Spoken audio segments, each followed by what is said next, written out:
Hello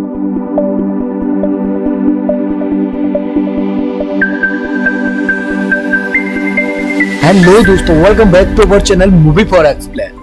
दोस्तों, आज हम इस वीडियो में 2023 में आई एक्शन थ्रिलर मूवी शहजादा का एक्सप्लेनेशन करने वाले हैं। इस मूवी में लीड रोल में कार्तिक आर्यन और कृति सेनन देखने को मिलने वाले हैं। मूवी की स्टोरी में एक बच्चे को उसके बायोलॉजिकल पेरेंट्स से दूर कर दिया जाता है और जब उसे सच का पता चलता है तो उसकी लाइफ में क्या होता है, यही सब हमें इस मूवी में देखने को मिलता है। तो वीडियो को लास्ट तक जरूर देखना, साथ ही चैनल को सब्सक्राइब करके वीडियो को लाइक भी कर देना। तो चलिए बिना किसी देरी की मूवी शुरू करते हैं। मूवी की स्टार्टिंग में हम हॉस्पिटल का सीन देखते हैं जहां पर मिस्टर रणदीप और वाल्मीकि की वाइफ को डिलीवरी के लिए एडमिट किया जाता है। रणदीप एक बहुत बड़ा मिलीनियर बिजनेसमैन होता है और वाल्मीकि रणदीप के लिए मैनेजर होता है, जो पहले अच्छे दोस्त भी हुआ करते थे। अब जब वाल्मीकि को पता चलता है कि उसके वाइफ के बेबी बॉय हुआ है तो वो बहुत खुश होता है, मगर जो बच्चा रणदीप की वाइफ यसु के हुआ था उसकी अचानक से सांसें थम जाती हैं और नर्स सुलोचना ये देखकर बहुत डर जाती है, क्योंकि थोड़ी देर पहले वो बच्चा जिंदा था। इसीलिए वो उन्हें बताने के लिए कॉल करने आती है, जहां पर वो सारी बात वाल्मीकि को बता देती है। और ये सुनकर वाल्मीकि के शैतान दिमाग में प्लान आता है कि वो अपने बेटे को रणदीप को दे देगा ताकि उसका बेटा एक लग्जरी लाइफ जी सके। इसलिए वो जल्दी से मरे हुए बच्चे को अपने साथ ले जाता है और अपने बच्चे को यसु के पास छोड़ देता है। पर जैसे ही नर्स उस बच्चे को लेकर जा रही होती है, वो अचानक से रोने लगता है, यानी उसकी सांसें वापस आ चुकी होती हैं और इसीलिए वो उस बच्चे को वापस यसु के पास छोड़ने के लिए जाने लगती है। मगर वाल्मीकि उसे बच्चा देने से मना कर देता है। दरअसल कुछ साल पहले तक वाल्मीकि और रणदीप ने साथ में नौकरी स्टार्ट की थी, पर रणदीप ने बॉस की बेटी से शादी कर ली और वो रातों रात अमीर बन गया था और वाल्मीकि गरीब का गरीब ही रह गया था। और तब से ही मन ही मन वो रणदीप से चिढ़ता रहता था। पर जब नर्स उसे ऐसा करने से रोकती है तो वो नर्स को धक्का मार देता है और सीढ़ियों से नीचे गिरकर वो कोमा में चली जाती है। और तभी अचानक से वाल्मीकि का एक पैर पैरालाइज्ड हो जाता है और वो लंगड़ा कर चलने लगता है। अब रणदीप अपने बेटे के साथ घर के लिए निकल जाता है और वाल्मीकि ये सोचकर खुश हो रहा होता है कि अब उसका बेटा कॉस्टली कार्स में घूमेगा और लग्जरी लाइफ जिएगा और रणदीप का बेटा गरीबी में जिएगा और इस तरह उसका रणदीप से बदला पूरा भी हो जाएगा। उसके बाद रणदीप अपने बच्चे का नाम राज रखता है और वाल्मीकि अपने बच्चे का नाम बंटू रखता है ताकि वो उसे नौकरों की तरह ट्रीट कर सके। अब जैसा ब्लड होता है वैसा ही नेचर भी हो जाता है। उधर राज वाल्मीकि की तरह पढ़ाई में बिल्कुल भी होशियार नहीं होता है और दूसरी तरफ बंटू रणदीप की तरह बहुत इंटेलिजेंट होता है, पर फिर भी वाल्मीकि बंटू को कभी भी अप्रिशिएट नहीं करता था। अब नेक्स्ट सीन 20 साल बाद का दिखाया जाता है, जहाँ पर राज अपनी MBA की पढ़ाई को बीच में ही छोड़कर वापस आ रहा होता है और इसीलिए वाल्मीकि बंटू को कद्दू लेकर रणदीप के घर पर आने को कहता है ताकि वो उससे राज की नजर उतार सके। पर जब बंटू कद्दू लेकर आता है तो वो इतने आलीशान घर को देखकर अपनी किस्मत को कोसने लगता है और अंदर जाने की इच्छा करता है, पर वाल्मीकि उसे गेट से ही बाहर भगा देता है। वो हमेशा बंटू को ताने ही मारता रहता था, पर फिर भी बंटू कुछ नहीं कहता था। एक दिन जब बंटू अपनी सिस्टर के साथ मार्केट में होता है तो कुछ गुंडे उसके सिस्टर को छेड़कर जाते हैं, जिसकी वजह से वो उन गुंडों की जमकर धुलाई करता है।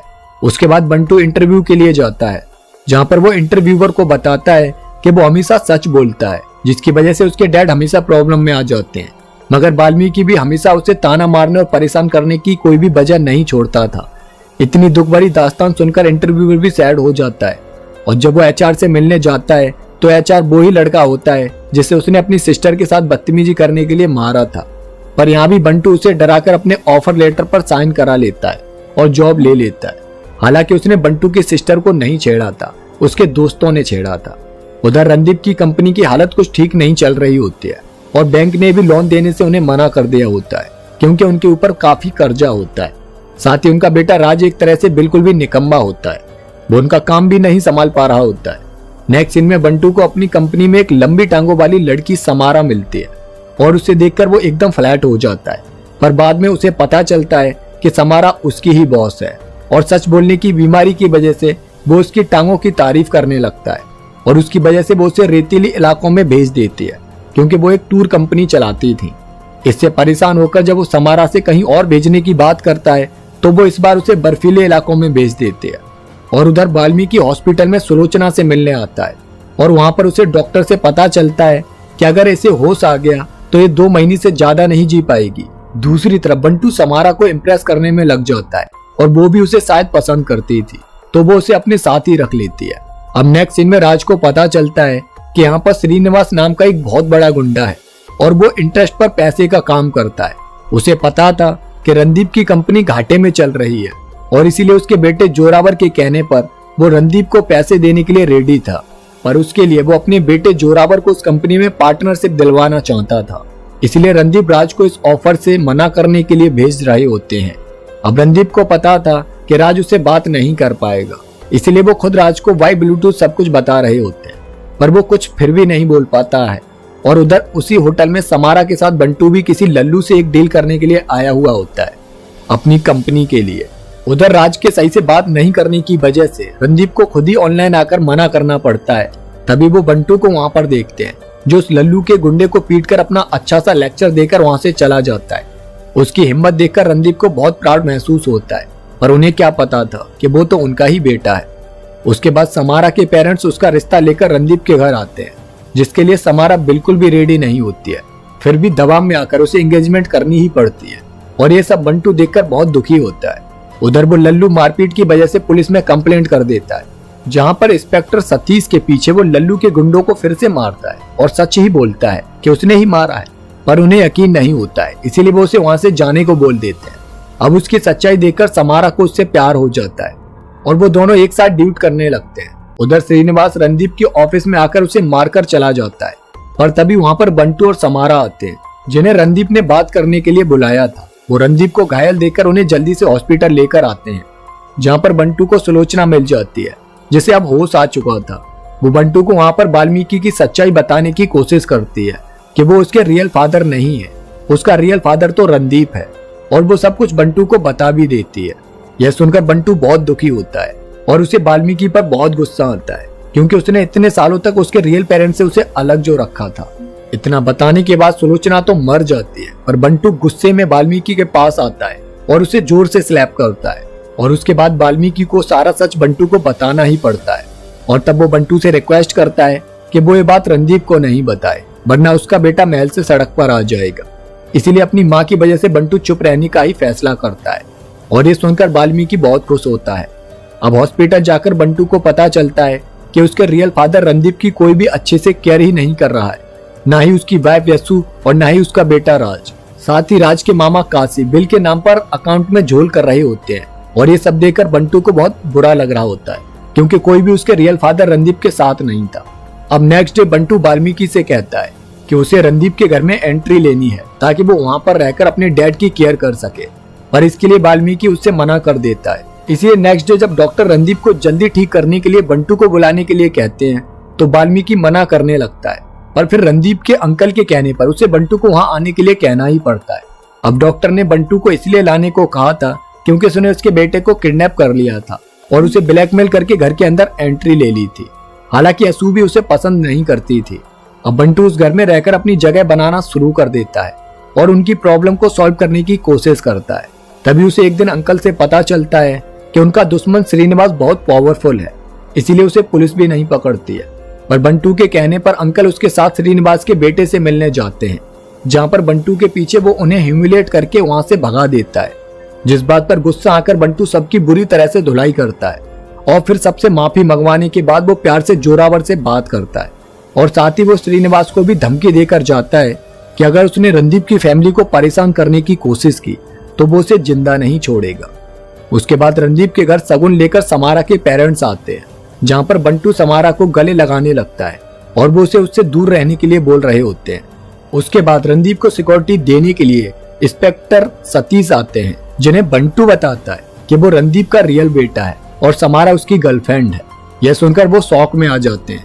उसके बाद रणदीप बंटू को अपने केबिन में बुलाते हैं और उसे बताते हैं कि इस घर में कोई भी उनकी प्रॉब्लम को नहीं समझता है। उनके दुख को देखकर बंटू भी परेशान हो जाता है और बंटू इन सारी प्रॉब्लम को सॉल्व करने में लग जाता है।